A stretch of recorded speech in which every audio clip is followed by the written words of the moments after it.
Corona virus के खतरे को देखते हुए देश भर में लॉकडाउन है, जिसके 30 दिन पूरे हो गए हैं और इस बीच गृह मंत्रालय की ओर से एक आदेश जारी किया गया है, जिसके तहत देश भर में कुछ चुनिंदा दुकानें खोलने की इजाजत दे दी गई है।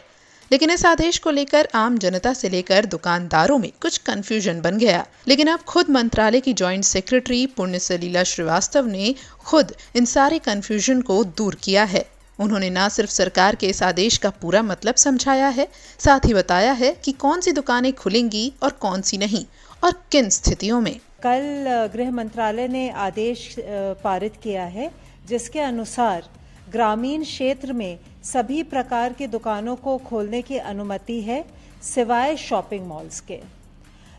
शहरी क्षेत्र में जो एरियाज कंटेनमेंट जोन्स में नहीं आते हैं, वहाँ पर कुछ प्रकार की दुकानों को खोलने की अनुमति है, जैसे कि नेबरहुड शॉप्स, अड़ोस पड़ोस में जो दुकानें होती हैं, रेजिडेंशियल कॉम्प्लेक्सेस यानी कि आवासीय परिसर में जो दुकान है, या जो स्टैंड अलोन दुकान है जिसके आसपास और दुकानें नहीं हैं। मैं स्पष्ट करना चाहती हूँ कि जो हेयर सैलून्स हैं या बार्बर शॉप्स हैं, ये सेवाएं प्रदान करती हैं।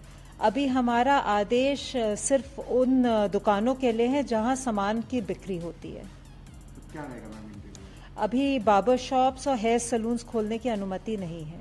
हमारे राष्ट्रीय निर्देश के अनुसार लिकर शॉप्स या शराब की दुकानों को खोलने की अनुमति नहीं है। हमारा ऑर्डर यह है कि कंटेनमेंट जोन्स में इस तरह की दुकानों को खोलने की अनुमति नहीं है।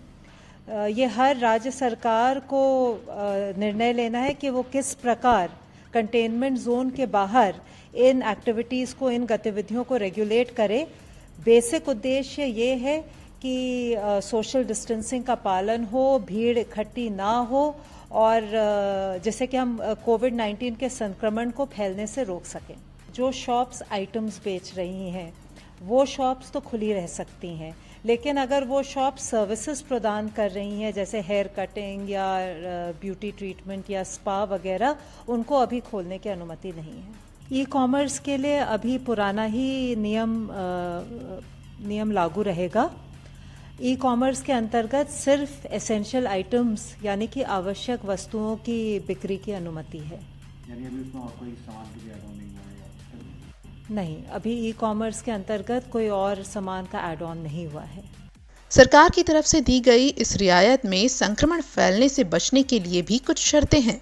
दुकानदारों को इन चीज़ों का ध्यान रखना है कि वे सोशल डिस्टेंसिंग के नॉर्म्स फॉलो करें, कर्मचारी मास्क पहने और जो हमारे स्टैंडर्ड हेल्थ प्रोटोकॉल हैं और जो स्वच्छता नियम है उनका वे अनुपालन करें।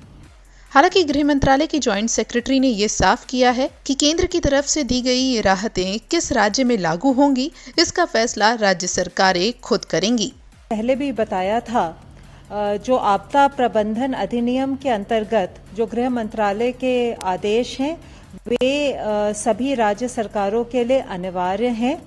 राज्य सरकार इन आदेशों को डाइल्यूट नहीं कर सकती, इनमें जो प्रतिबंध लगाए गए हैं उनको डाइल्यूट नहीं कर सकती, पर अपनी स्थानीय ज़रूरतों के अनुसार उनको और स्ट्रिक्ट या सख्ती से पालन कर सकती है। सरकार की तरफ से लॉकडाउन में वक्त वक्त पर मिल रही रियायतों में एक बात की अपील बार बार हो रही है कि सोशल डिस्टेंसिंग यानी फिजिकल डिस्टेंसिंग जरूर बनाए रखें और मुंह पर मास्क लगाकर ही बाहर निकलें। और खबरों से जुड़े रहने के लिए हमारे चैनल को लाइक, शेयर, सब्सक्राइब करके बेल आइकन जरूर दबाएं।